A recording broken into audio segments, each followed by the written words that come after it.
যার টিকি ধরে রাজনীতি করো সে মাথা নিচু করে মমতা ব্যানার্জিকে প্রণাম করে, আর তুমি মমতা ব্যানার্জির নাম জিজ্ঞেস করছো। আমি দেশদ্রোহী বলছি, কেন বলছি? যে ভদ্রলোক নাথুরাম গডসে আর গান্ধীর মধ্যে বেছে নিতে ইতস্তত বোধ করে তার থেকে বড় দেশদ্রোহী কেউ হতে পারে না। আমার ভাবতে লজ্জা লাগছে যে তমলুকের মাটিতে 5 বারের সাংসদ হয়েছিলেন সর্বাধিনায়ক সতীশ সামন্ত, সেই তমলুকের মাটি থেকে বিজেপি একজন দেশদ্রোহীকে দাঁড় করিয়েছে।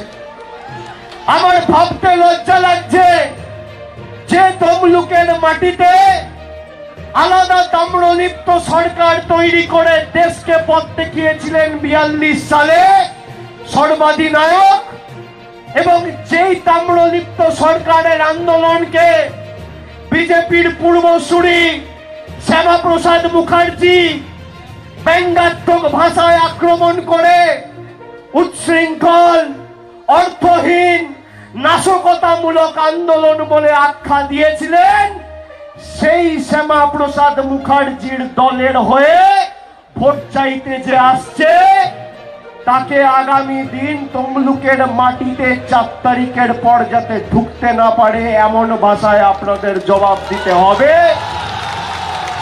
শুনুন,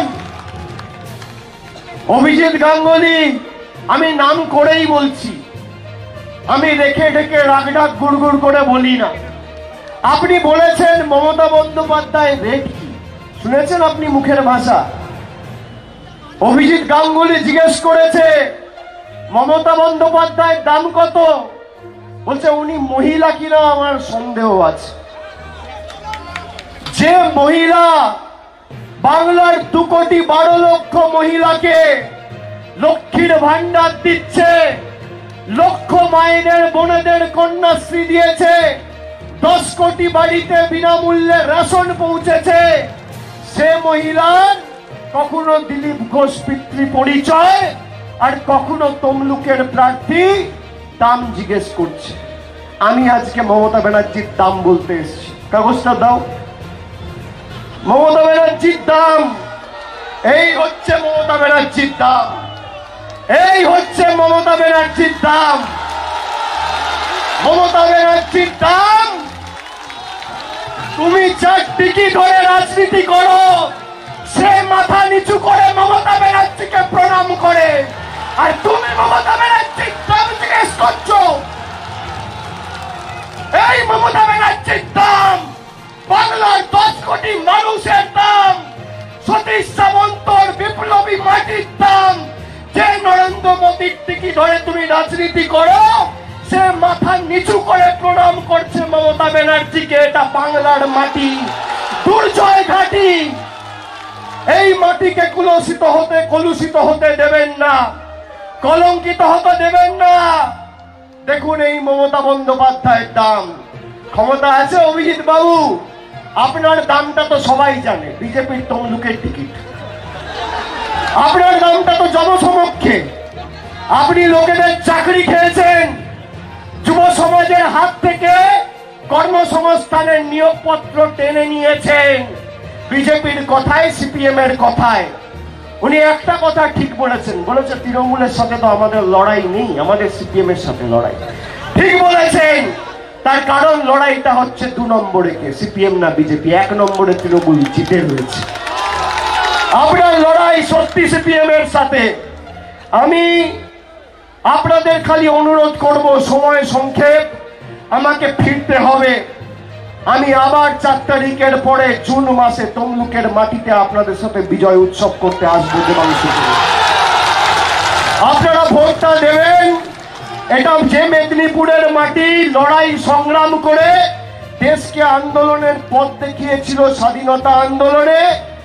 যে মাটির মানুষ কোনোদিন মাথা নিচু করেনি, মেরুদণ্ড বিক্রি করেনি, সেই স্বাধীন চেতা মানুষের মাথা যাতে আগামী 50 বছর এই মাটিতে উঁচু হয়ে থাকে, এটা তার লড়াই।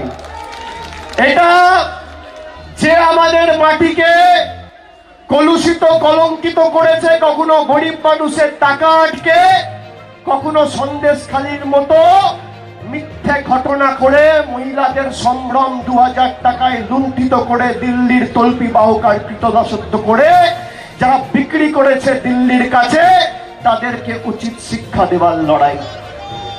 আমি আপনাদের খালি অনুরোধ করব, মাথা উঁচু করে ভোটটা দেবেন। সবাই নিজের ভোট মাথা উঁচু করে আগামী 25 তারিখ দেবেন। তমলুকে যে লড়ছে দেবাংশুর বোতাম 2 নম্বর, আমার বোতামও 2 নম্বর।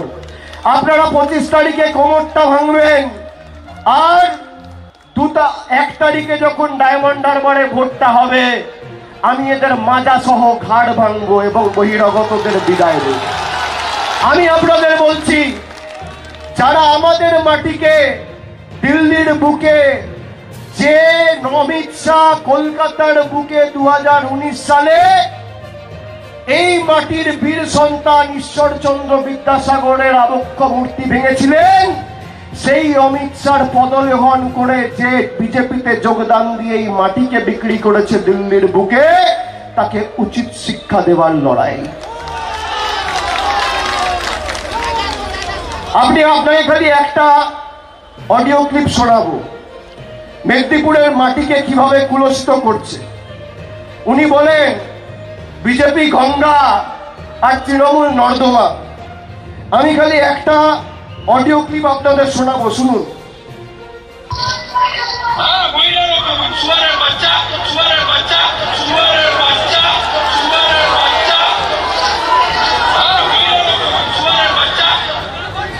শুনেছেন সবাই?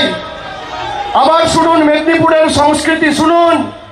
যে মাটি ঈশ্বরচন্দ্র বিদ্যাসাগরের মাটি, বীরেন্দ্র শাসমল, সুশীল ধারা, সতীশ সামন্ত, মাতঙ্গিনী হাজরার মাটি, সেই মাটির সম্মান কি করে ভারতবর্ষের বুকে নষ্ট করছে, খালি শুনুন।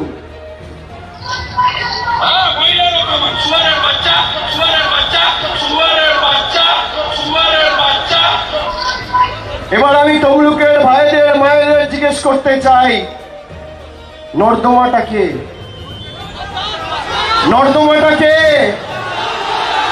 নর্দমাটাকে নর্দমাটাকে ব্লিচিং আর ফিনাইলটা কোথায় দিতে হবে? তিনি কোথায় কোথায় বলেন মমতা বন্দ্যোপাধ্যায়ের মুখ নাকি ফিনাইল দিয়ে পরিষ্কার করবেন। মমতা বন্দ্যোপাধ্যায়ের মুখে এই ভাষা শুনেছেন কোনদিন? নর্দমাকে, নর্দমার কিটকে ব্লিচিং কার মুখে দেবেন, ফিনাইল কার মুখে দেবেন, হারপিক কার মুখে দেবেন, ব্লিচিং পাউডার কার মুখে দেবেন? আগামী 2 তারিখ দেবেন। দেখবেন তমলুকের মাটি যারা কলুষিত করার চেষ্টা করেছে, এদেরকে খুঁজে পাওয়া যাবে না। 2 নম্বরে বোতাম টিপে দেবাংশুকে ভোট দেওয়া মানে এই গদ্দার মির্জাফরদের 2টো করে গণতান্ত্রিক ভাবে গালে কষিয়ে চড় মারা। এবং যে সুযোগ আপনি পাচ্ছেন আগামী 25 তারিখ, ভারতবর্ষে হয়তো এই সুযোগ আর কোনোদিন পাবেন না। কথায় আছে স্যাকরা টুকটাক কামারের এক খা। আপনাকে যেভাবে নিপীড়িত, বঞ্চিত, অত্যাচারিত, শোষিত করে রেখেছে, এক খায়ে এক কোপে যারা দেশদ্রোহীকে এই তমলুকের মাটি থেকে দাঁড় করিয়েছে, তাদেরকে এমন ভাবে জবাব দেবেন 10 বছর যাতে তমলুকে ঢুকতে সাহস না পায়।